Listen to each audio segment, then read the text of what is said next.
Welcome Lund loyalists to John Lund Unleashed. Those watching on YouTube, on the John Lund Unleashed and Bay Area Sports Collective channels. Viewers on X, Instagram, LinkedIn, and Facebook, and Lundos listening to the podcast on Apple and Spotify. John Lund Unleashed, brought to you by Reapel Sports Medicine.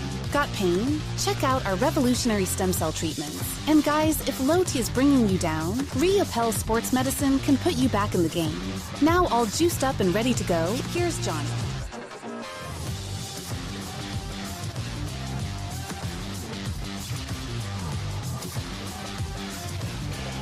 Good morning, good morning, good morning. Brock gave the 49ers a break. We'll get into that. You may have, some people have indicated to me that they have Brock burnout, but I won't do what I did because here's what I'll tell you. And good morning, good morning, good morning. Happy Thursday. As we get near the end of the week, it is episode 147. We'll go over the chalkboard in a minute. If you are new here, that's what we go by is the chalkboard. Thanks for joining us. John Lund Unleashed on YouTube. The Bay Area Sports Collective. I have been cleared to give a message to everybody, an announcement, if you will. They don't give me announcements because they know that I'll loose lips sink ships, and I just tell everybody everything. So I have had clearance to make an announcement. We're going to have some additions to the Bay Area Sports Collective and podcasts and shows there. So just a moment, and I will be able to tell you those things. A couple of things, too. I got to give a shout-out to somebody who did a very nice thing for the show yesterday, so we got a lot to get to. I will not play a ton of Brock. I've got 3 that I see right in front of me on my video board this morning because I did an entire show dedicated to Brock's, it's right here, to Brock's $265 million press conference. So if you want to see that after this show, I do have on John Lund Unleashed a recap just of the press conference. There's about 6 or 7 pieces, maybe 7 pieces of audio on there, plus blurbs that I talk about between. And the reason I have a bass boat on there is because he wants a bass boat if his wife will let him. So anyway, the full press conference recap from Bass Boat Brock Purdy is on John Lund Unleashed, and it is separate. I don't know, maybe it's 15 or 20 minutes. I think it's about 20 minutes. Plus, as a bonus, at johnlundunleashed.com, I have a blog written. So all the video pieces, if you want to just see Brock in a row and little blurbs in between, you can go to John Lund Unleashed. So I got you covered. So whether you want to read about it, whether you want to just watch it, whatever the case may be, at johnlundunleashed.com too, I do have the video there. So whatever you want to do. And if you've never been to John Lund Unleashed, archives of YouTube shows, podcasts, merchandise, social media, blog, all those kind of things. So everything unleashed at johnlundunleashed.com. So again, thanks for joining us. I got an announcement in a minute. If you can hang for just 1 second, lots of stuff on the chalkboard today, episode 147. Brock talks. I don't know why there's an L after talk. Did he take less? Yes, he did. The 24 versus 25 vibe, the anti-Ayuk, the Bass Boat, Logan Webb of the Clunker. That's okay. Every once in a while that happens. I will acknowledge Bailey and Wade Jr. The offense, 19 games. I'll explain what those numbers mean. Chris Berman with an interesting thing on, I think it was Pardon My Take, a couple of days ago, and the Pacers game last night. Plus, I do have a caboose. Sorry, I didn't put caboose on there, but if you're new, the sweet, clean, family-friendly caboose pistol. If we have something good enough, we always finish the show with the caboose pistol. And I actually have, let's see if I have video or just stories. No, I'm going to have a little bit of both. So anyway, we got a couple of those. So make sure you stay tuned till the end. All right, before we get to the chalkboard, before we say good morning, which, by the way, we're just going to say good morning. Good morning, good morning, good morning to everybody. It's great that you are in the chat room, and I'm sorry that I was late this morning. But I do make, if people realize this, by the way, I haven't seen Jeff in a long time, and I was thinking about you, Jeff. Hello, Jeff. Good to see you, man. Glad you're back. I do get the setup of the show on so that we can get the chat room going early because, I know people just want to hang and want to say hello and good morning to everybody. And so I just want to make sure that we do that. Good morning, by the way, East Coast Red and Gold podcast, which it is still morning there, right? Right. 11:37 on the East Coast. So there you go. Lots of good people in the room today. It is great to have everybody aboard. Now, well, how about this? I've got an announcement to make. I wish I had a drum roll. I should have thought of this. Let me see, make sure that I'm doing the right thing here. And then announcement. There it is right there. Announcement. So not only are you subscribed to John Lund Unleashed on YouTube, which I am eternally grateful. Thank you very much. You always, I know, turn on your alerts because we put out other stuff beyond just the show at 8 a.m. Monday through Friday and 10 a.m. on Saturdays. We do more than that. We put shorts out. I did a piece yesterday on Brock Purdy. So not only did I write, did a video recapping with all the video pieces of Brock's $265 million Can I Please Have a Bass Boat Wife press conference. So that was totally separate. I always put out shorts every day, and I put them out on all the social media platforms too. So make sure that you subscribe to. A lot of those are at John Lund Radio. But anyway, I digress. And so beyond John Lund Unleashed on YouTube, which you're subscribed to, have your alerts on, et cetera, and give us a like, is the Bay Area Sports Collective. And I tell you about it because, for example, the other day, Tom Tolbert, who's part of it, former KNBR friend of mine and friend of mine now, had Steve Kerr in his backyard, which is awesome. He had Marcus Thompson in his backyard, which was awesome. And they talked Warriors, obviously. So you just never know. So you got to make sure that you're part of the Bay Area Sports Collective so you can get Tom's show. You can get Polymax Particles, which follow me today, Thursdays. I think they do Monday, Tuesday at 11 a.m. Wednesday, they do a night show. Thursday, they do a day show. Friday, they do a day show. So you get those. And you get, of course, Rod Brooks and Quality Hang. But they made an announcement, and Rod is official now. I didn't know that I wasn't supposed to say that it was official. I don't know that I was supposed to. But in addition to Rod, we've added also at the Bay Area Sports Collective more podcasts. So Amy G, of course, you know, from her Giants days, they do a really cool podcast about women in sports media. And so they're joining the Bay Area Sports Collective. Jeremy Affelt, who's done a great job of the podcast Built for the Storm, and he talks to professional athletes about not all the great stuff that happened in their life. Great. We can look at the back of your baseball card and see how great you are. But he also talks about getting through the tough times, and he owns a great brewery near San Antonio called Free Roam. So that's what he's doing with his time. But he talks lots of baseball. So we'll get him on the show too. And Jeremy's great. So we're adding all the time. So Amy G, Jeremy Affelt, who is, if you haven't heard Jeremy, we used to have him on all the time on KNBR, and the guy is absolutely awesome. And then Quality Hang with our good friend Rod Brooks, and with Rod Brooks and friends. So I would imagine that with and friends means, and we'll have Rod on the show, that he's going to have lots of guests and friends and people and so forth. So 3 new podcasts are joining the Bay Area Sports Collective. Amy G, and talking about women in media, which I think is going to be awesome. Jeremy Affelt, who just does an amazing job on his podcast. If you've never heard it, absolutely go check it out. And Rod Brooks, you know how good Rod is. And so Rod's going to join us as well. So we're constantly adding podcasts to this thing. So those 3 podcasts plus what I do, whatever that is, Tom Tolbert, Polly Mac, of course, used to be with Murph and Mac, and now with Creative Tony, and their podcast is awesome. Polymax Particles. So we're all on YouTube. We're all on the Bay Area Sports Collective. We all do a podcast in addition. We all do that kind of stuff. So great announcement today. Very happy to be part of the Bay Area Sports Collective, and we are adding all the time. So very, very cool.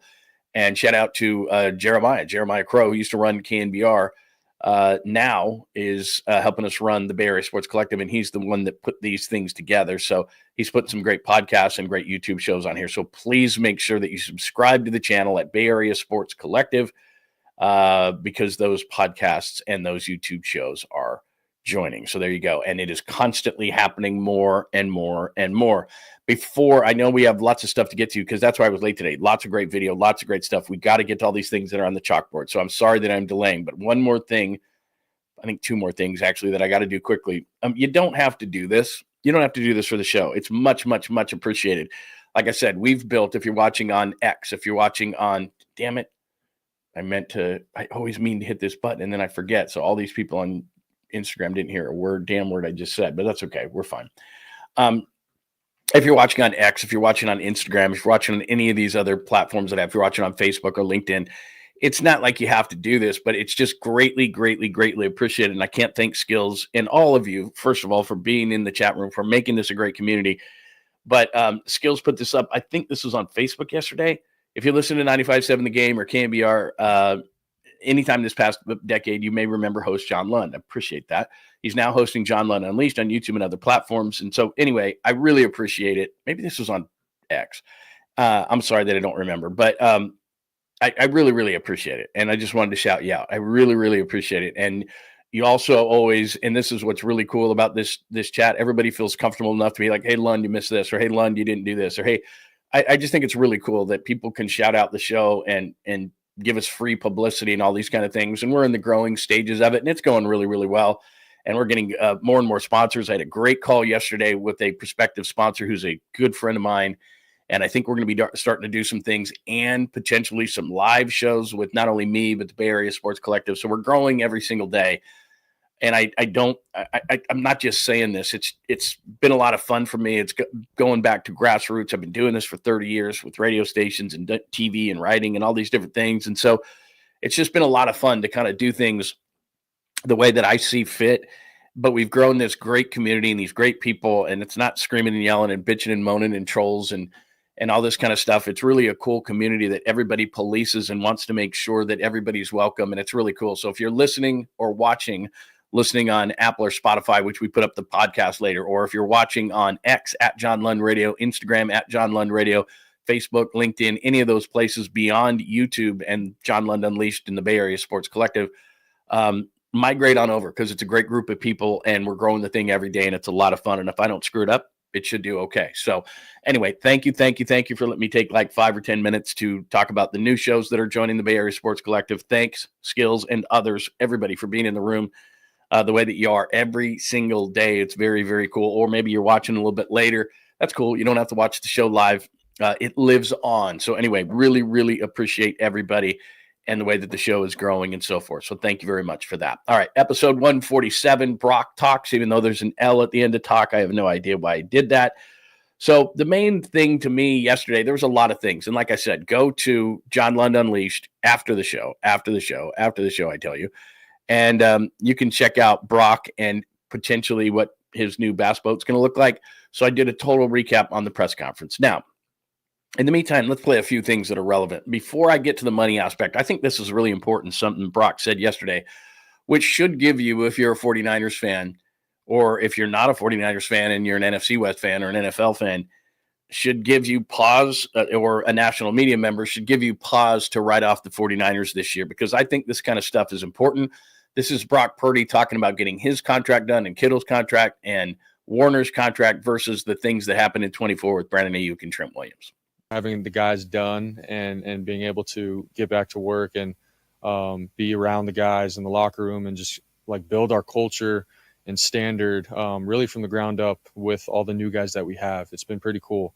And everybody's bought in right now, and we're excited, obviously, to do like more team activities and stuff as we move along the off season. But man, it's hard to explain, but the young guys, the older guys, everybody's is bringing it right now. And I think it's just so important that we're just around each other a lot, doing little different activities and continuing to build chemistry. Like that's the kind of stuff that matters, man. When you get late in the season and things get tough and you go through some tough things as a team, like you want to be able to know the guy next to you and what he's talking about is they got to get off on the right foot. 24 was dumpster fire. You knew it as a fan. I knew it as a media member. Everybody knew it. You can just feel it. You know when a season is charmed. You know when a season is cursed. You don't have to be an insider. You don't have to know a lot. You don't have to, just as a fan.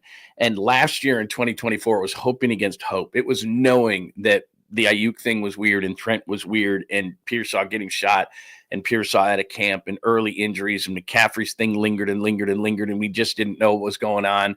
And Drake Greenlaw couldn't get off the ground. And you just one after the other. It was weirdness. It was injuries. It was just cursed. That's what it was. And you're hoping that they can come out of that tailspin, but you knew deep down they couldn't and wouldn't.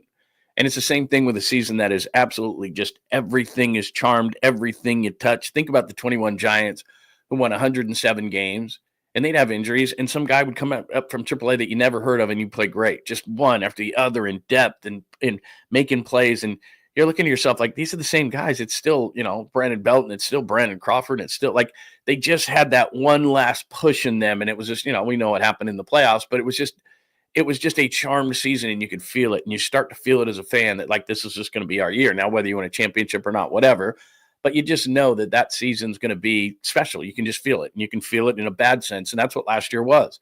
And I tell you this all the time, and not because I know, but because I've talked to tons of athletes and coaches and so forth over about a 30-year career, and getting off to a great start. And I know it's not games, and I know some people will downplay this, and I understand that, but it's building chemistry in the offseason. I've said this a million times. Brock going down with all the receivers and all the offensive guys, which he'll do shortly now that he has all this money and he can pay for the whole thing. Not that he couldn't before, probably could with all the endorsements, but I digress. And it's just a big part of feeling good about things. And there's a vibe in the locker room, and they like it. I'm telling you, they like that everybody's counting them out. They like that everybody's talking about the Rams in the NFC West. They like that nobody is putting them up with the Eagles and the Lions and the elite teams in the NFC. That's fine. They like that not that they watch, but the talking head shows are saying that the 49ers run is over. That's fine. How many times has national or local media said that a team's run is over when it's not? The 22 Warriors weren't supposed to win a championship. The Patriots weren't supposed to go on and on and on and on till the break of dawn. And the Spurs weren't supposed to last that long. And then Kawhi came along. I'm not saying that they're going to win a Super Bowl, but I'm also not going to say they're not, because anytime you have Kyle Shanahan and Purdy's underrated and all the guys that they re-signed this offseason, plus Christian McCaffrey comes back and all these different things, all of a sudden you're going, well, they're going to score points.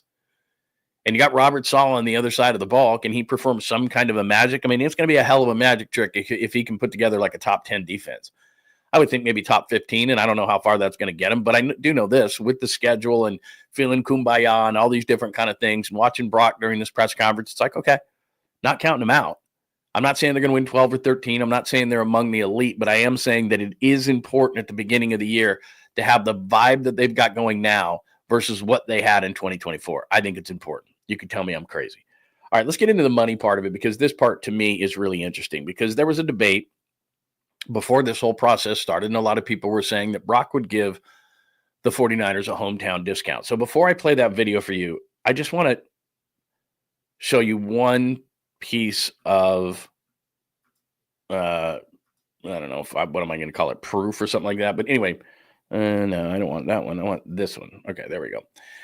So you can see that pretty well. What this is game 17 averages. Now, I did do this in the recap of the press conference, so I'm going to do this quickly, and then you can do this. I'll get more into it. But you can see right there, $53 million. These are his comps. If we're going shopping for a house, okay, everybody knows what a comp is, right? What are the comps for selling my house? What are the comps for buying a house? Okay, these are comps. Now, you may think that Josh Allen's not a comp or Burrow's not a comp, but you call that in the real estate industry a high comp, all right? That's a high comp. And then Hurts, Lawrence, Goff, Herbert, those are guys. Now, I know Herbert doesn't look like him, but just we're an analytically driven sports society. And so everybody looks at analytics, except for when it's not convenient for them. So $53 million for Brock, 55, 55, 51, 55, 53, 52 and a half. Like, those are comps for Brock money-wise, all right? Age 26, you got a guy 26, 29, 28, 28, 25, 30, 27. So those are comps. Those are comps. Goff is a little bit old, but there you go. Winning percentage, you got right there. You got average season. So Brock's average 17-game season through 3 years, 307 of 454, 67.5%. That's more what I care about. 27 touchdowns, 11 interceptions. Look at the yards per attempt. I don't care about yards in a season, because what yards mean is you were behind a lot, you had to throw a lot, whatever the case may be. Most teams would want balance. So 8.9 yards per attempt matters. And his 104.9 quarterback rating would be the highest of all time if it qualified. It does not, but still, 104.9 is a hell of a number. So I'm not going to go through all this stuff, but if you look at Josh Allen, really good numbers, 30 and 13, 7.3, 93.4. Go on down the line. Burrow's better. Burrow's better. Allen's better. I'm not saying they're not, but these are comps. And the only reason I'm bringing it up is because people are saying, well, he's not worth it. He's not worth it. What do you mean he's not worth it? Look at the numbers. The numbers are the numbers. Don't look at 262 where he was picked. Don't look at the fact that he's 6'1" and can sometimes not see over the line, and maybe he's not 6'1". Don't look at he's got the baby face. Don't look at what he did at Iowa State. Don't look. He's a comp to all these guys who at least got that much money. And then if you look at the bottom, winning percentage amongst this group, second. Completion percentage, second. Touchdowns, they have a more balanced offense, but whatever. Yards per attempt, easily one. Quarterback rating, number one.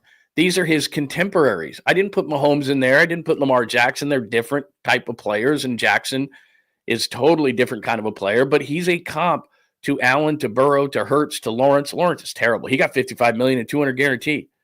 So don't tell me, national media, that Brock Purdy's not worth the money or somehow the 49ers overpaid, because that's what Cowherd said, and that's what Florio said, and that's what a number of these guys said. All you got to do, because when it's convenient, they look at the numbers, but when it's not, they don't. And all I'm saying is it blows my freaking mind that Brock Purdy is somehow criticized for being picked 262 and just not being tall enough and the arm kind of not being strong enough. Can he get it done or not? And he uses this comp all the time. He's kind of Greg Maddux. You know, if you go over to baseball, he's like Greg Maddux. If you're young, look it up. Yeah, he didn't throw the best fastball, but he threw about 5 different changeups, and he put the ball where he wanted to, and he wore glasses, and he was kind of dorky. But you know what? Didn't really matter because he was effective. Was he Nolan Ryan? No.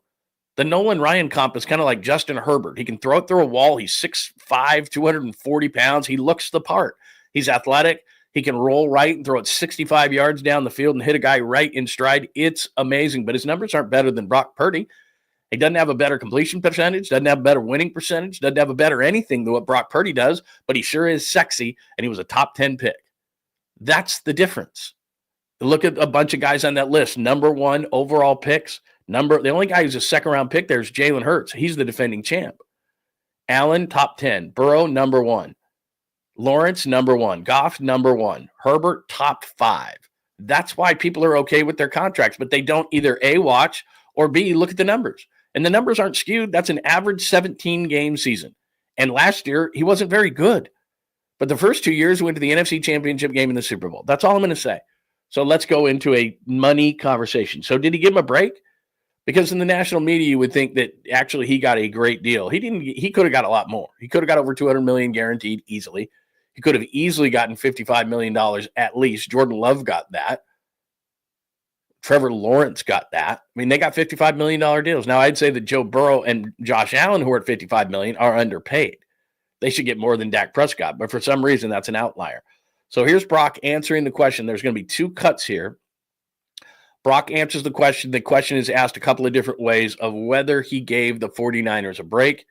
Here's the first one. Just exactly where we needed to be. I'm extremely happy with where we ended, and I know the Niners are too. And you know, with that being said, man, like for me, it's all about football now. And you know, however, obviously they use the cap space and all that kind of stuff. Like that's not my job. My job is to now go and win games and lead this team. And but I'm extremely happy and grateful for where we ended with. And yeah, hopefully that answers your question. So one of the key point there is when he said cap space. Now they use the cap space, however. In other words, I save them cap space. So however they use that is up to them. Now, did he give him a massive break? I mean, Josh Allen gave him a break. Brady used to give the Patriots breaks because he was making so much money off the field, and he knew what his future held. It's like, look, the only way that I'm going to get judged in this football life of mine is through winning. Brady knew that. And Brock already does know that. And Brock's 26.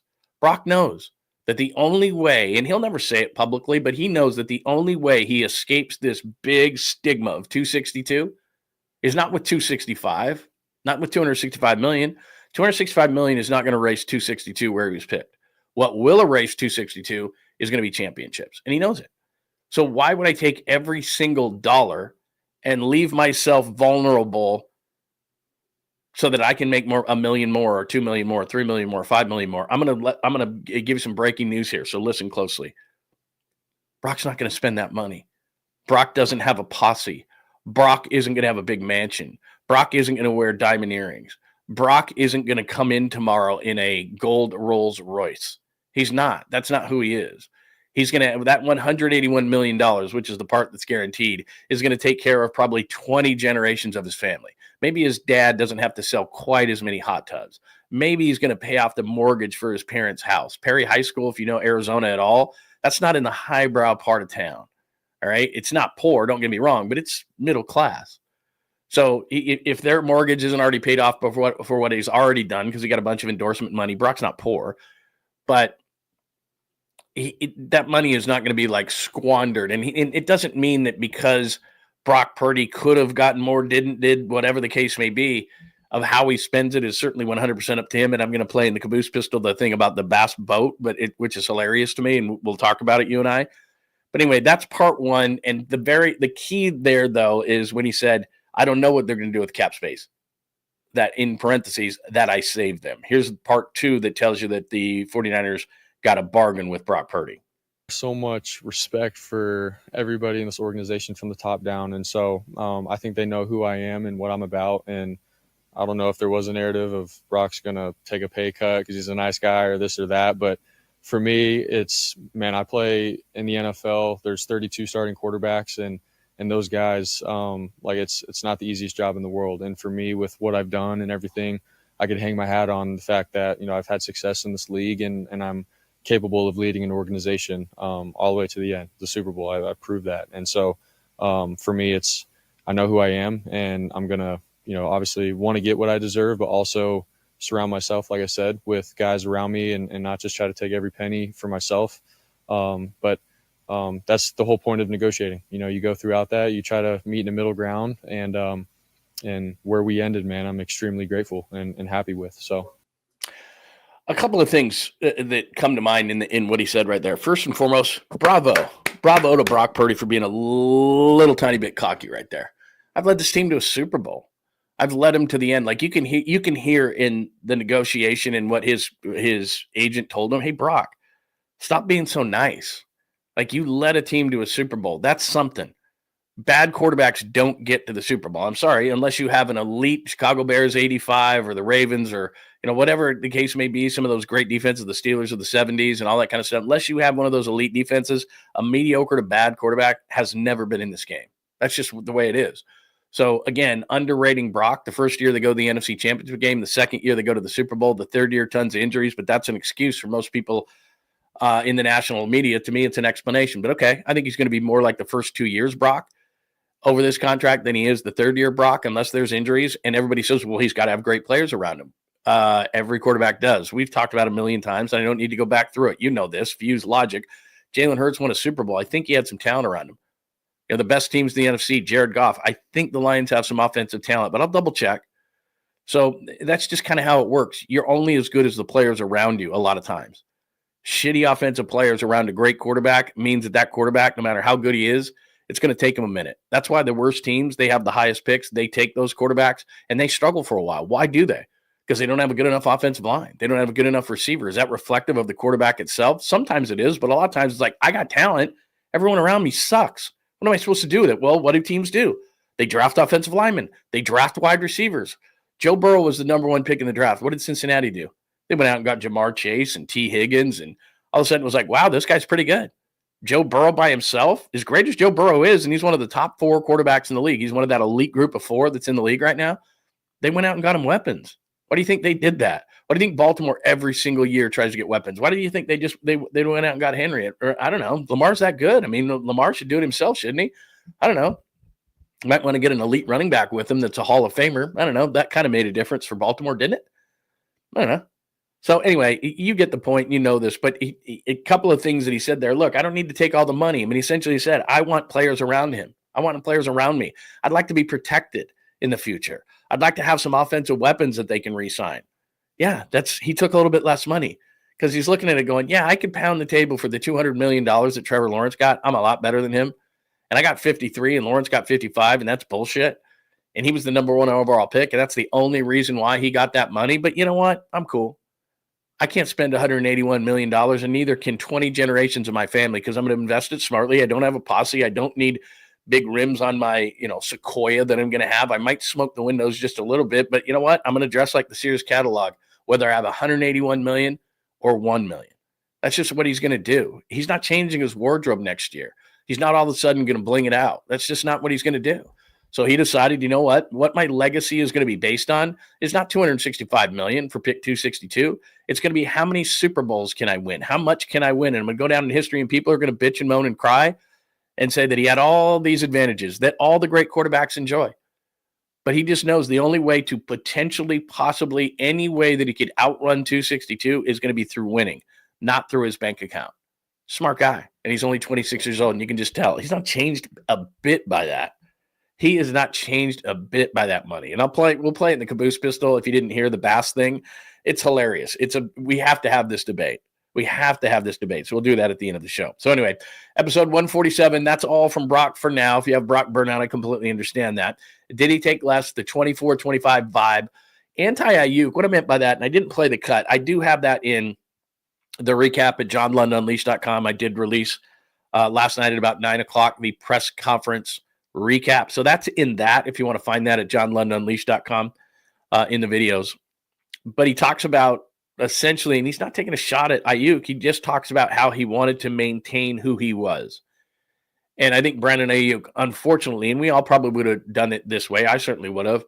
He's dabbing up Kyle Shanahan one day. He's on a podcast the next day saying he wants to be with Jaden Daniels, his former Arizona State teammate. Just he lost who he was, and I don't think he's ever recovered, to be honest with you. And he's doing videos in his car and this and that, and that's not who Brock Purdy is. And so he went through this process and kind of talked about that. And I thought, as I was listening to it, he didn't mean to, but he's basically saying that I took the approach of the anti-Ayuk. Like, I want this to be quiet. I don't want this to be drama. I don't want this to affect my teammates. I'm going to show up regardless, whether it was an OTA, whether it was something I didn't have to be at. I'm the leader of this team, and I'm not creating drama. It's not all about Brock Purdy. So this process, and he said he talked to George Kittle, he talked to Fred Warner, he talked to other guys, he talked to Bosa, he talked to other guys who went through it. This had to be the easiest negotiation of all time. And I don't mean behind the scenes. I have no idea on that. But I'm just talking about like mutual respect between two teams. Brock Purdy knowing his value, but knowing that he'd like to keep other players around him so that he can maintain what he's had in the first couple of years as long as they're healthy, the first few years of his 49ers tenure, and knowing that this is a good organization that will take care of him, but also that he wants others around him, and he's not going to create drama for the organization. 25 contract negotiations couldn't have been more different than 24. Trent Williams at the last minute holds out. Brandon Ayuk, I don't even know what the hell that was last year. Kittle gets done. Warner gets done. Brock gets done. Done. And everybody wants all this drama and all this kind of stuff, and everyone wanted to kick up dirt, and like Diana Rossini saying, oh, the Kittle thing. Yeah, whatever. We knew that was getting done. That was so stupid that it happened that way. Fred Warner came down at the first day of, wasn't even OTAs. It was just like a gathering, and just said, I'm not worried about my contract. Next question. Like, he talked about it a couple times, and he just kind of chuckled a little bit about it. Like, it's not even a big deal. Don't even worry about it. And then Brock, through this whole process, he showed up at every single event, every single minute, and that you knew that the indicators were this thing's going to get done, obviously. And that's the way that he treated it, and he took less money so that the team could potentially sign other guys. Pretty well done by both sides. And I've said this 10 times. Last time I'm going to say it. I hope the 49ers learn their lesson. Don't get deals done in July, August, and September. Get them done now. Look how much easier it is. Look at how much more relaxed everybody is. Everybody feels great. Camp's not even, we're 2 months away from camp. Everything's done. How nice does that feel? Go on a vacation, Parag Marathe, whatever. Go deal with the soccer team. Whatever. Like, everyone's good. Nobody has to sign any more checks. Everything's good. There's no tension. Everything's fine. Media doesn't have to ask you questions. National media doesn't have to go crazy. You can fly under the radar. 49ers suck. Cool. We'll just go with that narrative. We'll just keep on rolling. It's great. It's a great place to be. All right. Basketball we'll do later. Logan Webb, let me pop this up. Any more thought? Let me pop this up. Let me make sure that nobody has any 49ers questions as we move on to the Giants very quickly. Wow, lots of people in the room today. Very nice. Look at this. I haven't checked it for a while. I'm gonna go to the bottom, see what everybody's doing. Got some good mornings, everyone. Very, very nice. Let's see. Yeah, I do have to do a thing on Giants. I will do that. Anything else that I may have missed when it comes to the 49ers? Remember, if you want to get your comments, questions, thoughts on the show, 100%, hit me with a super, and we'll pop those up to the top and get those on the screen. All right, let's move over to, let me share my screen with you and move over a little bit to yesterday's game between the Royals and the Giants. I don't know if you ever do this. I did this yesterday. I like to pop up the other team's broadcast. I was in my car running some errands yesterday, and I popped up the Royals broadcast because that always kind of tells you what people think of your team. I don't know. I would recommend it. Not that there's anything, whatever. But look, Logan Webb, that's considered a disaster for him. 4 innings pitched, 10 hits, 3 earned, 6 overall runs, pushes that ERA to 2.67. But the biggest thing to me is 77 pitches thrown. And look at all those guys you got to use in the bullpen. Starting to lose some faith in Spencer Bivens. He was never my favorite. There's Hicks throwing a total of 13 pitches. There's Eric Miller, who's been very, very good, but taxing the bullpen, I do not like. They used Bivens for 3 innings. He's a great story, but he scares the hell out of me every time he hits the mound. Let's acknowledge one thing, because I am nothing but fair. Patty Barrels, yep, I'll call him Patty Barrels for the day. Patrick Bailey did hit a home run yesterday. Way to go. His first of the season. We will acknowledge that, even though that batting average is still horrid. And then Lamont Wade Jr. got a hit and walked twice. He is hitting a robust, 173 on the season, with a beautiful on-base percentage of less than 300, when at one point last year I think it was 480. So, look, I'll acknowledge it. That's all I can do. I'm not going to sit here and have a celebration. My opinion has not changed whatsoever because someone got a couple of walks and a hit or someone hit a home run.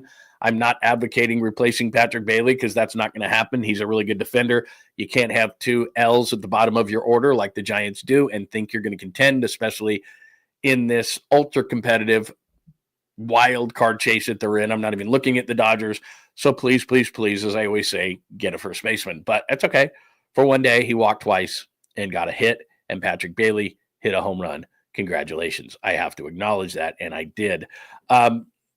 The offense where I put right there, this is kind of confusing, so let me pop it up and explain. It says offense there, 19 games. That's in May. So what's really weird is I looked up the Giants because I thought they've got to be doing terrible with runs scored in May, right? Well, they're averaging 4.6 runs per game, which isn't terrible. 4.6 runs a game, you get near 5 runs a game, you're going to win a lot of games. I've popped this up before. Their 4+ number is absolutely huge. I think the Royals broadcaster actually said that the Royals magic number is 4, and I started to laugh because that's everybody's magic number. I think the Royals, he said, were 16-1 when they get 4+ runs. That's like the Giants. 4+ runs is the magic number. So they're going 4.6 runs per game, and I'm thinking, well, they should be great, right? But it's weird. It's feast or famine with the Giants offense. So if you look right there, they have 10 games this month out of 19. It says 10, 3 or less. So 19 games this month for the Gigantes. They average 4.6 runs per game. They have 10 games with 3 or less, though, of the 19. So over half their games, they score 3 or less. But in 6 of the games, they've scored 7 or more. So they either score a bunch of runs or they score nothing. That's just what they do. Now, yesterday they got back in the game. They hit some home runs. They lose 8-4. It's one of those rare times where, because Logan Webb was one of those rare times where he didn't pitch well, they lose 8-4. They don't usually lose those games. They either score a bunch of runs or they score very little. 10 games of the 19, 3 or less. 6 of the 19, 7 or more. So the Giants' offense is feast or famine. Yesterday they were not, so this is bad timing on my part, but I was trying to look up the May numbers and thinking to myself I was going to see low runs. And I thought 4.6. But they'll score 7, they'll score 10, they'll score 9. Then they'll for 3 games, they'll score 4 runs. So that's what the inconsistency of this offense is giving them so far. And for them to stay in it, it's got to be more flatline. It can't be like this. They can't roller coaster ride, because if they do that, they're just going to lose games. And so, like I said, Jeremy Affelt is now part of the Bay Area Sports Collective, and we'll get Jeremy on. Today's Thursday. I want to get Jeremy on early next week, depending on what his schedule is going to be, and just talk some Giants with him and talk about his podcast and everything, so you can join up with that as well. It's a different kind of a podcast, and it's really good. So I'm excited that he's aboard. But anyway, it's a feast or famine offense. Let's just put it that way. It's a feast or famine offense. And by the way, if you don't know what I'm talking about, because I made the announcement earlier and they actually allowed me to do it, let me just pop up this one more time. Bay Area Sports Collective. So you join me on YouTube, John Lund Unleashed, but also the Bay Area Sports Collective, 3 new podcasts. Amy G heads up her podcast. Hey Girl, How'd You Get That Gig? And it's about women in sports media, which is awesome. There is Jeremy Affelt in the middle, the former Giants pitcher, and he's just hilarious. Built for the Storm. It's a great podcast he's been doing for a while, and he talks to professional athletes about not just the greatness of what they've done, but more so how they got where they did and how they overcame what they had to have the success they did. And then I've been talking about this for a long time, but it is finally officially official, Quality Hang with Rod Brooks and Friends. So those 3 have been added to me, Tom Tolbert, Paulie Mack, Creative Tony, and 3 new podcasts on the Bay Area Sports Collective. So please make sure that you are subscribed. All right, we did a quick job. We did a lot on Brock Purdy. Just to recap, episode 147, Brock Talks. I do have an entire episode dedicated. If you missed, you can always go back. I will post the chapters, but if you just want to hear Brock Purdy and a recap of his press conference yesterday, I've got that up at johnlundunleashed.com, or even better, or on YouTube at John Lund Unleashed, but also at johnlundunleashed.com, I have the video plus blurbs under about 8 pieces of sound that I got from yesterday and cut it all up. So you can go to johnlundunleashed.com and check that out. Did he take less? 24-25 vibe, the difference between the two. Anti-Ayuk, the bass boat will do as part of like 3 stories in the caboose pistol today. And I need your help with that. Webb with a rare clunker. Bailey and Wade Jr. acknowledged. Bailey hit a home run. Wade Jr. 2 walks and a hit. Offense, 19 games. Like I said, 4.6 runs in May, but 10 3 or less games, 6 7 or plus 7 plus games It is a roller coaster Jekyll and Hyde offense this month. Has to stop. All right. Speaking of Giants, now this is about a 3-minute cut that I'm going to play for you. All right. You may have seen this, but it's kind of cool. It's kind of interesting to think about this. I used to really like Chris Berman. I have nothing against Chris Berman. And in the 3 or 4 times that I've met and talked to Chris Berman, he's been very nice to me. Although I will say Super Bowl 47 in New Orleans, when we were on the field and we were all very hungover for media day, they used to do it during the day, not at night like they do it now. They do it on Monday night. But they used to do it on either Tuesday, I think it was Tuesday afternoon, the big media day, right? In which they have players at like podiums and then they have other players just kind of standing around. And what was interesting about Super Bowl 47 in New Orleans was I had met Chris Berman a couple other times, but we were for some reason on Monday night. And that always happens when you go to the Super Bowl, everybody gets together and Monday night, everybody blows out. And then it's like Tuesday, you're like, oh, I'm so hungover. So everybody's hungover on Tuesday for media day. Right. And we were, Kaepernick and all the different guys, Patrick Willis, Joe Staley, they're all in these, the big, on the big podiums. We hung back and there was a bunch of 49ers players. Alex Smith was not on a podium. Alex Boone was not on a podium. And they were hanging out together and we were talking to them. And we were talking to Alex kind of off the record about, man, Kaepernick took your gig and this and that. And Alex like, it's cool. It's cool. So anyway, we're talking and Berman's a big dude. Like you don't realize, not amongst football players, but he's a pretty big dude. So all of a sudden, I didn't realize this, but somebody kind of hits my shoulder and I look back and there was this stench of booze. And I look back and it's Berman. And he's sweating profusely. And we're all hungover, but I mean, he is sweating profusely. And he was very nice. Oh, excuse me. A loud voice, excuse me. And he knows Greg. So we start talking a little bit. And he starts talking to Alex Smith. And he was a very nice guy. Very, very, very nice guy. All right. And the occasions that I've spoken with him. He hasn't had many opportunities or hasn't taken advantage of the few opportunities that he had to leave ESPN. So he's telling a story to the guys from Barstool about, pardon my interruption, guys, about an opportunity he had, and it was to go to NBC. The conversation first started with I was going to go to NBC and this and that, and Dick Ebersol and all this, and it would have been a lot more money. And ESPN was kind of just going like this, and he had just gotten the gig doing the NFL and the highlights with Tom Jackson, if you remember all that kind of stuff. Andre Bad Moon Rising, and he did all those kind of stuff and started to get kind of popular. And 9-10 years into his tenure at ESPN, and ESPN was getting big, but it's certainly not what it is now. And he kind of alluded to the fact that he wasn't making millions or anything like that. So NBC comes to him and decides to stay. But then the Giants make a call, and Bob Lurie was the owner of the Giants at that point. Chris Berman talks about how San Francisco's always been his favorite city. Even though he's from the Northeast, he went to Brown University, and because Willie Mays, he was a fan of Willie Mays growing up in New York, that he always had an affinity for San Francisco and was a Giants fan and is still a Giants fan to this day. So with that as the backdrop, here's Chris Berman saying he almost left ESPN in the late 80s to be the TV play-by-play voice of the Giants. Watch this.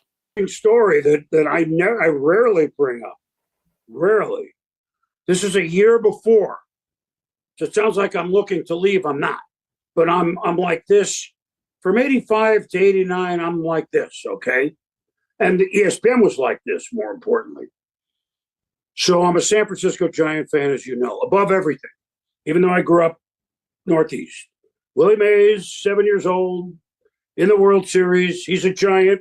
I'm a little kid, Giants. That's my team.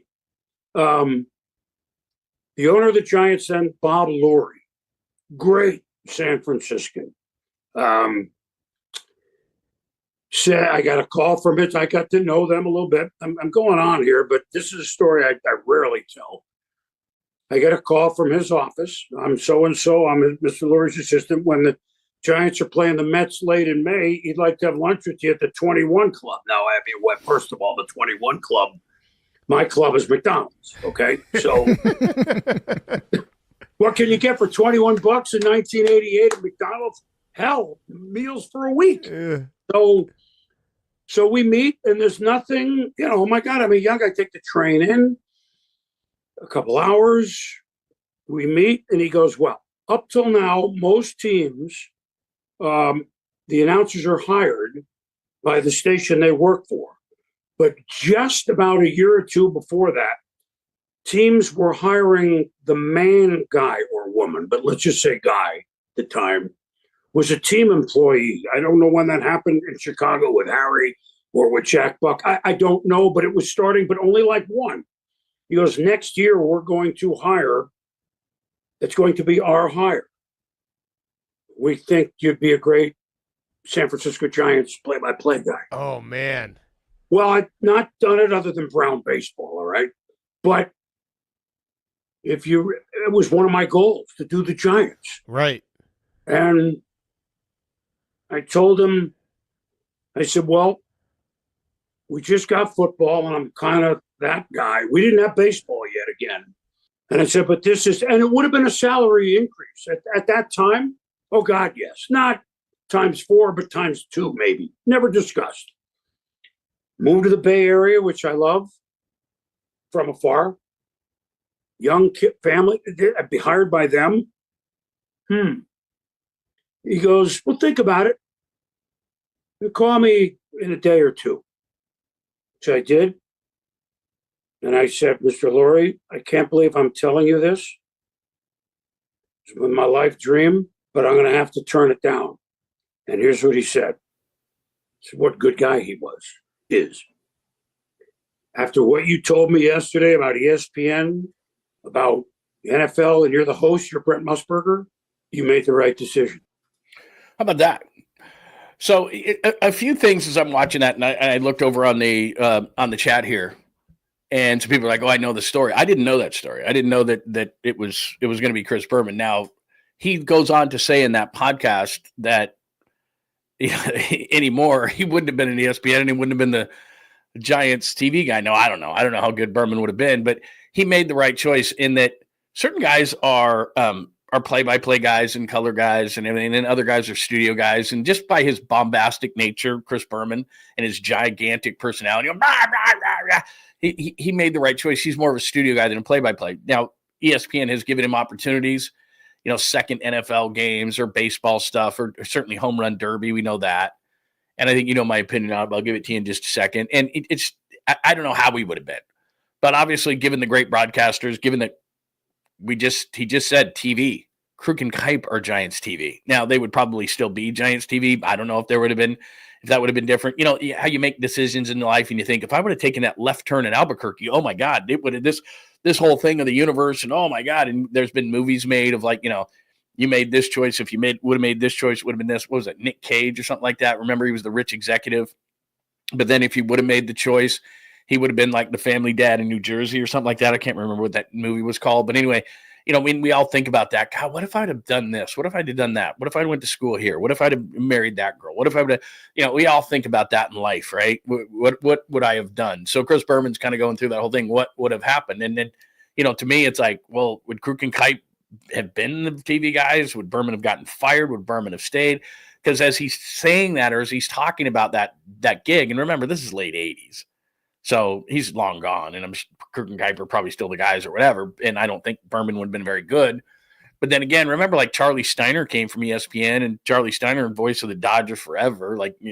So you never know, right? And guys have come. I think Steve Bethune, right? He's, I think, the TV voice of the Diamondbacks. So it's happened, and you think, well, is that guy a play-by-play guy? But then you're an entertainer. John Miller is a great storyteller and is amazing at everything that he does. And he happens to put play-by-play in between his storytelling. It's amazing the way he weaves that all together. So you just don't know. Maybe Berman would have been a great storyteller who would have been a good play-by-play guy. And it's not fair, but I've done this before, and I got in trouble, actually. I've told you the story before. Mike Tirico, who's a great guy and has become a friend of mine, and through Greg and through Papa and knowing him and doing all these broadcasts. But I'll give you a quick story on I'm doing mornings in Detroit. And I was a little wilder back then and did crazy shit. And that's just what things called for. And you're doing a crazy, wacky morning show. It's crazy. And so they had the home run derby in Detroit. All-Star game was in Detroit. This was 2005. I've told you the story. I was a media member, and a ball bounced from Bobby Abreu off of a table. I was in the right field stands with the media, and we had tables there, and it bounced 3 times. And my son at the time, George, was 2 years old. And so the ball bounces. I get it. As a media member, I put it in my pocket. this is totally irrelevant of the story, but it's going to come around because Chris Berman was doing the home run derby for ESPN. But bear with me for a minute. I get the thing. I put it in my pocket. Don't let me forget because I'll go ADD on you. So don't let me forget. I'm telling a Berman story here. But the ball bounces a couple of times. I grab it with my hand. It was a much better athlete in those days, and I put it in my pocket. The guy comes down. The usher comes down and goes, "You got to give that ball to a kid." I go, "I don't got to give it to a kid." I go, "I got a kid at home. He's 2. I'm going to give it to him." George still has this ball to this day. George has hundreds of balls from baseball and spring training and going to games. I mean, in like a, I don't know where it is, but he's got an inordinate amount, a ridiculous amount of baseballs, Major League Baseballs, probably 100 or more. But anyway, this was one of them, and it has the All-Star logo on it and all that kind of stuff. And I look at it, and I'm like, I'm keeping this sucker. This is a home run derby ball, All-Star home run derby ball. Very cool. And the guy is berating. I mean, he got to the point where he's berating me and saying, "You have to give that to a kid." And I'm like, "You're a media member." And I'm like, it bounced A, right to me.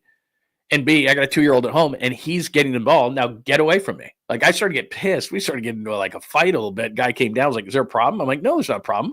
I go, "I'm a media member." The ball bounced right to me because you can see how unathletic I am. So it's not like I went and got it and dove, and stole it from a kid. It bounced off this table to me. I put it in my pocket. I got a 2-year-old at home. That's who's getting the ball. And then they left me alone. But anyway, so Berman's calling that home run derby. And as I went home to rewatch it, because I wanted to see that I didn't get on TV or anything, but that's what I was looking for. And Berman is sitting there going, back, gone, back, gone, gone. And it sounded like a duck. Quack, quack, quack, quack, quack, quack, quack, quack, quack, quack, quack, quack, quack. So it sounded like ducks. And so we put these sound effects to like a hunter shooting a duck down. And it was funny and people loved it and all this kind of stuff. But to pull this back to Mike Tirico at the time, and I still think he lives there. He was living in Ann Arbor, Michigan. And Mike would come on the show weekly because we were an ESPN affiliate. Mike came on the show weekly, really great guy. And he made it known in no uncertain terms because I saw him at a Pistons game. I was covering the Pistons, and I saw him at a Pistons game. And he goes, "I'm not coming on anymore, man. You were making fun of Berman. I can't have that. I work for ESPN. Like that's just not going to work." And I was like, "I totally get it." And we were fine later on and all that kind of stuff. But at the time, it was So my point of saying that is like, I looked at Berman and I was like, there's no way Berman could be a play-by-play guy, right? Like, there's no way. But he wasn't going to, like, doing a home run derby. I don't know how you make that good because it's like home run, back, back, back, gone, back, gone. Like, it sounds like a duck, quack, quack, quack, shoot. So anyway, that was my whole Chris Berman story. And so I'm thinking to myself, like, Berman would have been a terrible play-by-play guy, but who would have known? He might have been good. But my whole thought was, does that change the whole future of the Giants broadcast team? Because now you got Kruk and Kipe and you got John Miller and you got Dave Fleming and it's just awesome, right? And it's like, so if Berman comes in, like, is he still the guy? Is he gone? Do they hire somebody else? I mean, does it throw everything off the track? That's what I was thinking yesterday. Maybe not. Maybe these things happen the way they happen. But anyway, there you go. Berman as play-by-play voice of the Giants. How do you think that would have went? Give me your thoughts. That's what I'm saying. Yeah, this was my whole thought yesterday. Was as I'm watching that it may have changed Giants' vision with Joe Morgan and Dwayne Kipe. Exactly. Yeah, I don't know. I mean, I have no idea what they do then. Anyway, that was all screwy. Let's see. Are you talking about my podcast audio being screwed up? I can double check on it. Last night's podcast audio is screwed up. Is that on? Was that because it's funny you say that because I had to replace it. Let me know more on that, Francis. Hit me up a little bit more on that and let me know. Do I need to replace that audio from last night? Are you talking about the Brock Purdy press conference or are you talking about yesterday's show? Let me know because I got to fix. If so, I'll go back and I'll fix that. I did listen to it, though. I listened to it on Apple last night, actually. I was driving around. I know that's weird of me, but I was making sure that the audio sounded good. And I had it on Apple yesterday. I had Apple Podcasts and I was listening to it. And it was fine. Sorry, I'm doing on-air broadcasting now. Now I'm enamored with or obsessed with this. Not enamored. Apple Podcasts, John Lund. Let me see this. Let's see if last night's was it screwed up? It says YouTube. It's very fast. Oh, YouTube audio, not audio. Sounded fine in my end. The presser was bad at first. Yeah, the presser that they had last night was bad at first, but I didn't use any of that audio. YouTube, it's very fast. So you're talking about the audio from yesterday's show is screwed up? Let me see here. Was it last night or yesterday? I'll check it after the show. Don't worry about it. I'm not going to on our podcast right now. We'll check it. Is today okay? That's what we got to worry about. But yeah, I'll double check. On both yesterday. But yeah, the press conference at first with Brock's press conference was weird, but I didn't take any of those cuts for the show. All right, there's the latest on Berman. Let's get to the Pacers at the bottom of this whole thing. For a lot of people, this would have been the number one story, and it is. So first and foremost, there's a few things going on here. All right, first and foremost, there are a few things going on here. Where is the Halliburton stuff? First of all, this is how Tyrese Halliburton went into the Madison Square Garden yesterday. Not bad. Both guys went to Iowa State. We know that. By the way, the Warriors could have taken Tyrese Halliburton at number 2 instead of James Wiseman. They weren't going to do that. But there were reports that the Warriors did like Tyrese Halliburton. His shot is so funky, though. I don't know but anyway, whatever. That's irrelevant to any point. But there's Tyrese Halliburton, went to Iowa State with Brock Purdy. And because Brock got the big contract, he's like, I'll wear this to Madison Square Garden. So there you go. Now, they're big. They're getting smoked last night is Indiana. Reggie Miller's on the call. And here is Tyrese Halliburton. Now, he thought this was a 3. This is why he did the choke sign. So they're down 2. Halliburton dribbles in, dribbles out. You'll see this Kevin Harlan on the call on TNT. And Halliburton thought this was a 3. This is why he did the choke. This is why there was a big celebration. They said it was a 2, went to overtime, and Indiana won. But here's what tied the game. Halliburton. He'll take it. He'll backpedal a 3 for the win. And goal! Are you kidding me? Like, we got to play that again. This is just ridiculous. Look at this bounce. I mean, this is just basketball gods, man. This is basketball god stuff. Halliburton. He'll take it. He'll backpedal a 3 for the win. Doink. In. So anyway, they thought that 3, they thought it was a 3. His foot was on the line. They give him a 2. They go out. They win in overtime, 138-135. They're up, the Knicks, with like 50 seconds on the clock by 9. And you're thinking this game's over, right?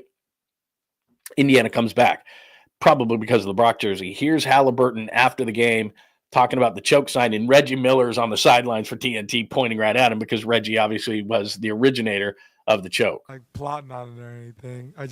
Everybody wanted me to do it like last year at some different point.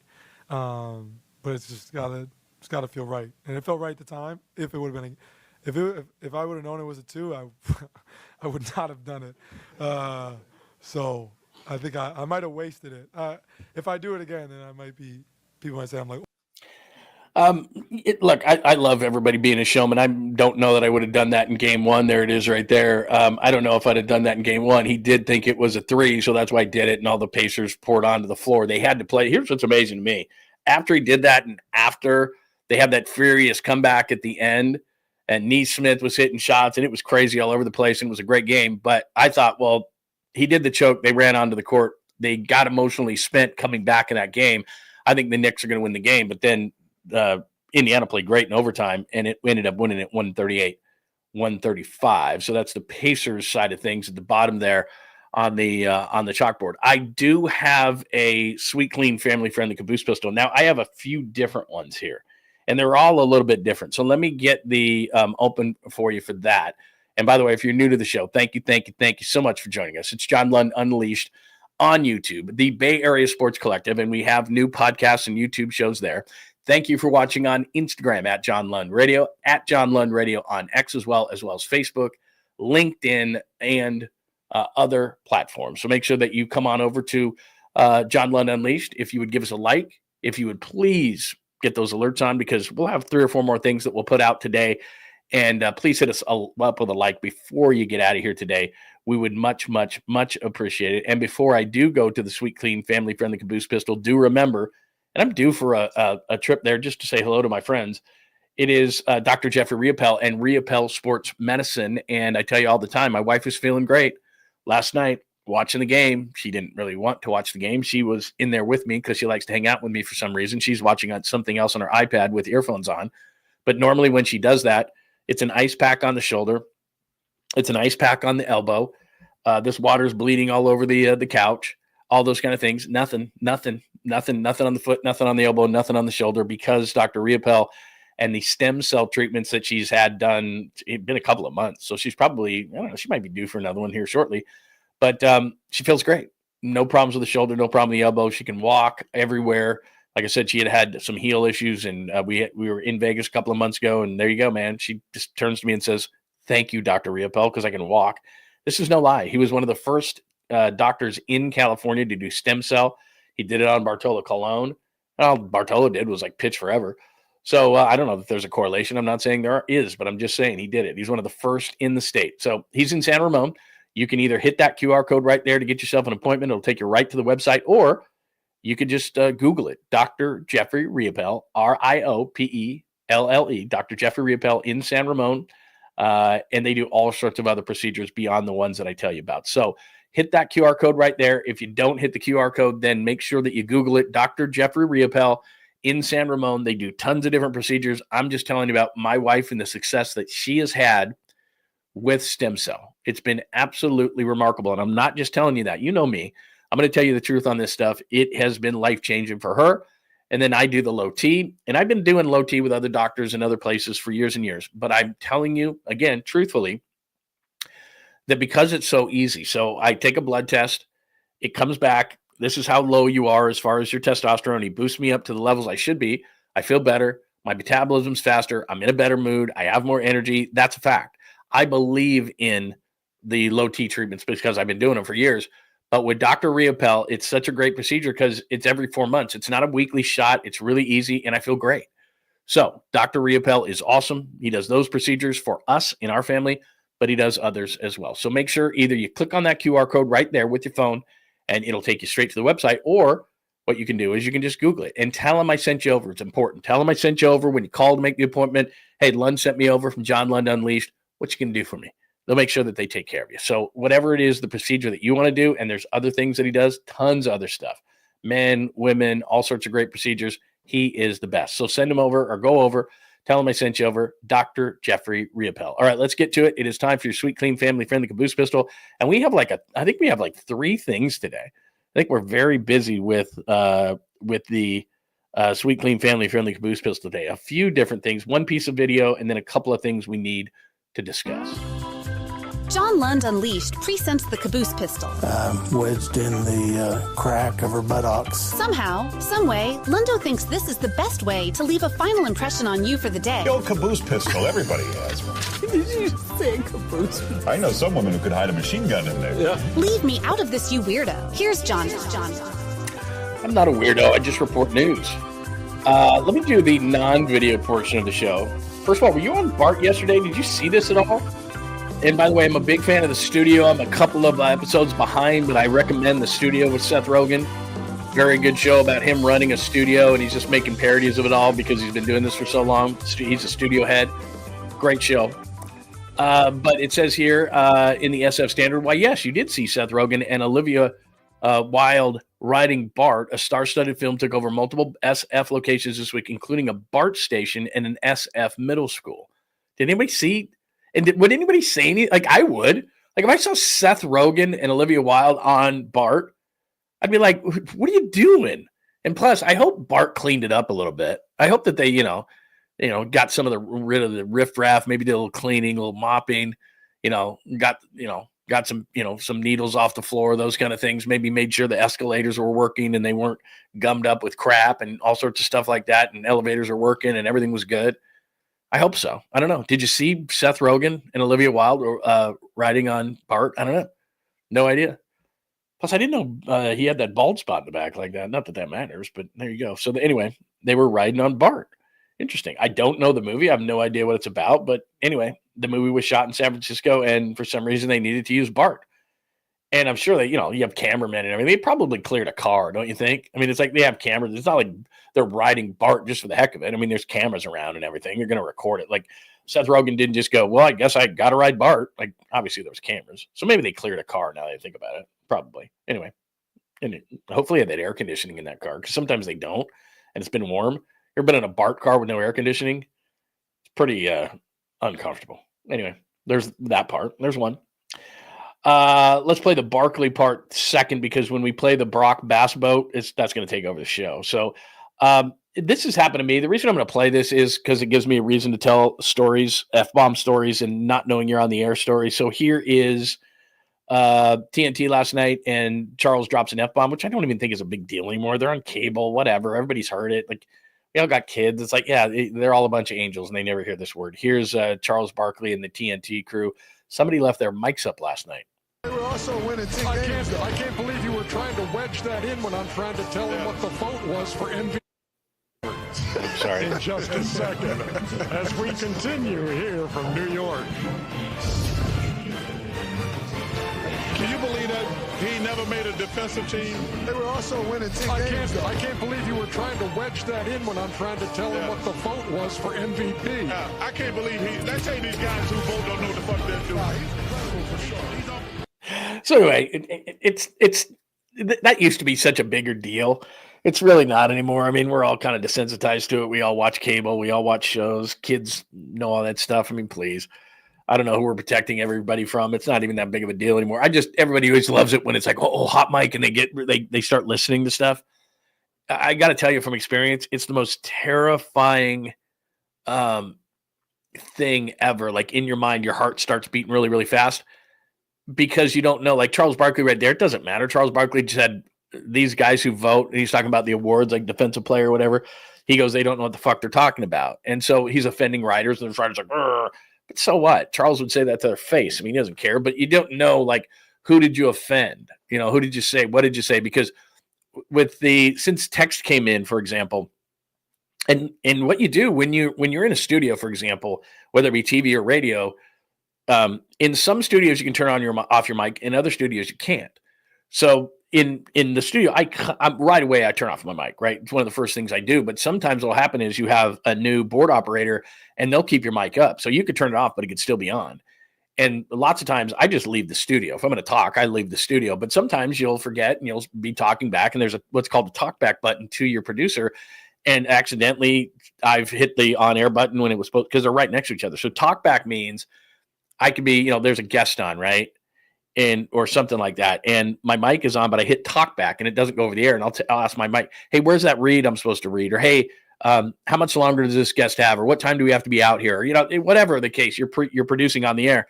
And so sometimes it'll come across in the air, and then you'll see the, like what happened right there with those guys. You'll see the text line. It'll start going, hey, Lund, you're on the air. You guys are on the air. Or they'll be laughing or something like, and you think back to yourself, like, what did I say? Did I say that guy's an effing idiot? Or did I, what did I say? What exactly? Oh man, you start thinking to yourself, did I say something? Anyway, so I've had that happen on numerous occasions. The worst one I ever had was, and I think I've told this story before. It's a crazy story. So I was doing mornings, and I was covering, as crazy as this is, it was like early in my career, and I was covering like a Mountain West Conference championship or something. And so I had done a show from the arena all week long, even though we were doing a morning show and it started at 6 a.m. Las Vegas time. But I had already gotten it cleared through UNLV and the conference that I was doing these shows early. And they gave me a pass to get in or something like that, as I remember it. And one morning, it was like the Friday morning, like the last morning, I couldn't get in. Like the pass had expired. I don't know what happened, but I this is no lie. It's like 5 a.m. and I climbed this fence. And I don't know, I somehow get my way in, but I had to like climb a fence, do this, do that, and I get in. And I'm setting up my equipment, and everything's good and all that kind of stuff. And then on a text line, this is early in the text line days, I'm talking to my producer down the line. I'm not even on the air. We don't start until 6 o'clock in the morning. It's probably 5:55, right? And I'm talking back to him, and everything's cool. And he's asking me about Vegas and what I did last night. We're talking down the line, but I'm not on. I'm not even on the air yet. Well, what he had done was he had left what's called a pot. So you pot things up and down. So I'm on the air, and then I'm off the air, on the air, off the air. He had left it up. My talk, and I'm on the air talking to him about my trip to Vegas and what's going on and what I did last night and all this kind of stuff. And I'm hungover, whatever. And people on the text line are like, Lund, we can hear you. We heard what you did last night in Vegas. It's coming over the text line at like 5:50 in the morning. I'm not even on the air yet. And so I call the guy, and I'm like, hey, bro, like you left me up on the air before we were on the air. And so there's like whatever radio, it's like a national radio show playing beforehand, but they could hear me over it. And I'm like, dude, like you can't do that. Like you're screwing me here. So anyway, that had happened. But what the funniest thing was, so then we get past that, whatever, and the show starts. And I was doing a solo show. And so I'm talking and all this kind of stuff. And this cop busts through the door. Must have seen me like an hour before and didn't know where I was. Saw me, jump the fence, do all this kind of stuff, but he could not find me because I was in like a closed off room doing my show. Like it was a media room and in the arena in Thomas and Mack where the UNLV Rebels played. But it was like I said, it was like a Mountain West tournament or something. And the games didn't start for hours, probably till 10 or 11 in the morning. And so what the hell would someone be in there doing? He didn't know I was broadcasting the show, but he was just feverishly looking through the arena. Like, where the hell did this guy go? I saw him jump a fence. He couldn't find me. It was like an hour. So I'm doing the show and it's like 6:05 in the morning and I'm talking and we're, doing the opening monologue of the show. And this guy, I'm not kidding you, busts through this door, this cop busts through this door. He pulls a gun and is like, "Stop right there." He's screaming at me. And then, I'm in character. So I'm like, bro, like, relax. Like, I'm on the air. Like, chill out. Like, don't tell me to chill out. He's screaming. He's yelling. You right now, hands behind your back. I'm like, I'm not going hands behind my back. Like, I'm literally on the air doing a radio show. Like, I'm supposed to be here. I'm trying to explain to the guy. And this is all live in the air. I'm supposed to be here. Relax. This isn't a video either. This is, back in the day. This is radio. There's no video of it. He's screaming. I'm talking in a calm way back. This and that, this and that, this and that. I'm like, dude, relax. My hands are up. I didn't break in here. We'll call somebody. I said, give me a second. I got to go to break. So I'm like, whatever. I do whatever the call letters were, and we'll be right back. And literally, we had to go to like a 10-minute break because the guy didn't believe me. We finally had to get some executive person out of bed at like 6:30 in the morning who said, we changed the code. Sorry, he's good to go. It was crazy. But anyway, that's a long story. Lots of things have happened through the years. Oh, that's Riopel. I just popped that up there accidentally. Dr. Jeffrey Riopel. What else do I have here? I already did the Berman story. Oh, this is the one. So that was Barkley hot mic. And so from a hot mic, I got all that out of one hot mic. All right, this is the last one, and we're going to debate this on. We did all the Brock stuff, and again, if you want to see a full recap of the Brock Purdy press conference, $265 million press conference, go to johnlundunleashed.com. We have a video and wrote about it as well. All right. I've been waiting for this one as the last part of the caboose pistol today. So Brock Purdy is asked, I think by Carlos Ramirez, our good friend, asked by Carlos Ramirez, all right, man, you get all this money. What's going to be your first purchase? Like, what is the dream thing that you wanted to? And you know what, to be honest with you, Brock wasn't poor. He got $1 million to play football, which again, by its very standard is not very much, but he was endorsing Toyotas. We know that. And Panini cards and some kind of seed company. And he had like 5 or 6 endorsements. So I bet Brock last year, if you looked at his taxes, he probably cleared $5, $6, $7 million. It's not like Brock was poor. He was not poor. So he could have already bought the thing he wanted to buy, but with $181 million guaranteed, he can go that much bigger now. So he was asked by Carlos, what is going to be his first big purchase? We're still thinking about some stuff. But I don't know. I've always been a big fishing advocate. So I was telling my wife and she's annoyed with me, but I'll say it, but I'd like to get a bass boat one day. So yeah, that'll be my first big purchase. Anyway. All right. First of all, he said he has to ask his wife. I totally understand that. I do. It doesn't matter how much money you make. Back me up on this. It doesn't matter how much money you make. You got to ask your wife. I've told the story before on the show that that I bought a Jeep without telling my first wife, which didn't necessarily end our marriage, but it didn't help. And I was driving by a Jeep dealer and I looked over and I was driving a Jeep at the time, had a lease on a Grand Cherokee and it was really nice, but I probably had 6 months left on the lease. I look over, it's a beautiful sunny day. And you know how they have those cars that are kind of, they're obviously advertising them. They're marketing them a little bit better. They've got them up on like a thing and above all the other cars. And it's this silver Jeep and they had taken the top off. And it was the first year that they did the 4 doors because I couldn't do a 2-door Jeep. George was really young. We're thinking we're going to have more of a family, but it's like, okay, we're going to do 4. I was like a 4-door Jeep and it's silver and it has these cool wheels on it and the top's off of it. And I'm like, oh my God, that looks so cool. And I'm thinking to myself, well, I got 6 months left on this thing. We could probably just trade it in and be good to go. And my wife and I had already talked about, she's like, get a lesser payment, it's, whatever. She wanted to spend less money. She was very frugal. And I was like, yeah, okay, I'll do that.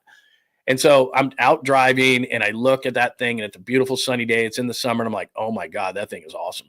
So I go back, I go into the dealership and I go, what's up with that Jeep out there? And they're like, oh yeah, they got fish on the line.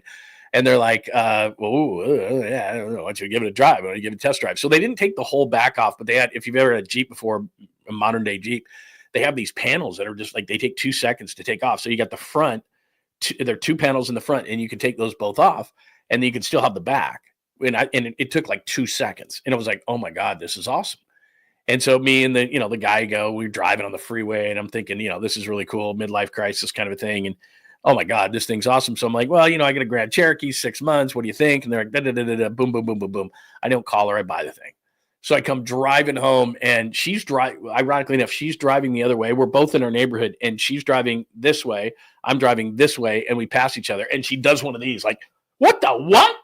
Like, I know that you didn't buy this without my permission, without talking to me at least first. It's a major purchase after a house, car, whatever, major purchase. Should probably at least shoot me a call, hit me with a text. I don't. And so we both pull and drive at the same time. I pull in after her and she is on fire. And George is, a little kid and toddler and she is on fire. Anyway, it didn't go over well. So my point is, I understand Brock Purdy, even with $181 million, saying, well, I got to ask my wife if I can get a bass boat. I would just think if you took care of 20 generations of your family, it's a little bit different than me on a bit of a budget buying a brand new Jeep, which I was going to buy a Jeep anyway, but probably didn't need to buy that fancy or expensive of a Jeep. And had told my wife, yeah, I'll keep the payment here or go a little bit lower. It was probably $150 or $200 more a month. So yeah, it's, not great. So anyway, a little different. So my thought was, and I said this in the recap yesterday because I played this cut, is I don't think Brock should have to ask. When you make $181 million and you've set up 20 generations of your family, that's guaranteed money. I mean, I understand if you're going to buy a house. Hey, I surprised us with a house and it's a $5 million house. Yeah, you make 181 still. That's a lot of money. You need to talk to her about the house. But if I'm going to buy a bass fishing boat and I'm into bass and I'm into fishing and I'm into boats, so it's a bass fishing boat, I should probably be able to just buy that. What's a bass fishing boat cost? 120, 150, like a nice one that he would buy, 120, 150,000 bucks, probably maybe 200. I mean, come on, shouldn't have to ask, but maybe I'm wrong. Maybe it's the whole principle of having to ask. And maybe that's why, I got divorced that first time, is that when you make a big purchase, maybe no matter how much money you make, maybe you should probably ask, but I don't know. When he said that, I kind of went, dude, you made $181 million. What's 200,000 into, what percentage of that is that guaranteed money? Not very much. You got 20 generations. Don't you think it's 20 generations? I mean, seriously, $181 million, the way he's not going to spend it, and he's going to get with some good financial people. His dad was, he's got a very sound family. They were middle class. He's not going to bling the whole thing out. He's not going to go crazy unless he gets divorced, which it's possible for anybody, even Brock Purdy, to get divorced. So if he gets divorced, yeah, okay. But if he doesn't get divorced, that's 20 generations of families, man, maybe more, depending on how you invest the stuff. So anyway, let's see. Oh, here you go. See, this is who I wanted to talk to. No offense to anybody. I don't usually talk to my husband about purchases, but we don't make huge ones, so it's all good. I just figured that, is your husband a Seahawks fan? I just think that generally when it comes to big purchases, like now, and I've matured, that's many years ago that I did that. If it was a car, I'd talk to my wife. I'd still get what I probably wanted, but I'd let her know, hey, I'm going to get a car. This is what I'm going to spend. Comes to a house, all these kind of things, renovations, which we're going through now, like all those kind of things. I don't know. We talk about it. Now, look, if you want to spend $100, $500, whatever, but the limit's probably multiple thousands, then yeah, we probably talk about it. I don't think Brock should have to do that though. Make $181 million. All of a sudden you come home with a $200,000 bass boat. I don't know.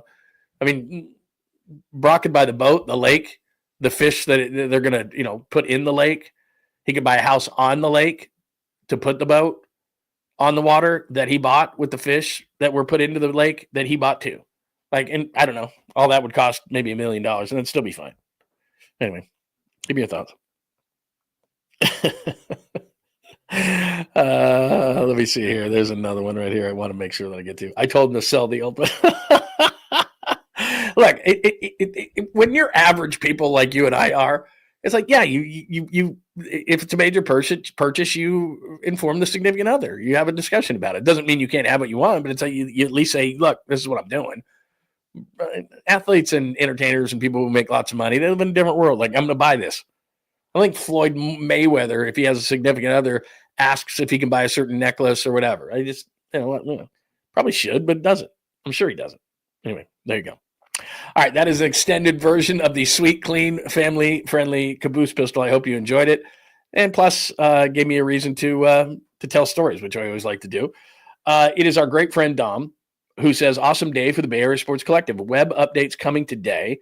This is just getting off the ground. Keep rocking, John. And the Lund addicts. Sorry. I don't know what's wrong with me today.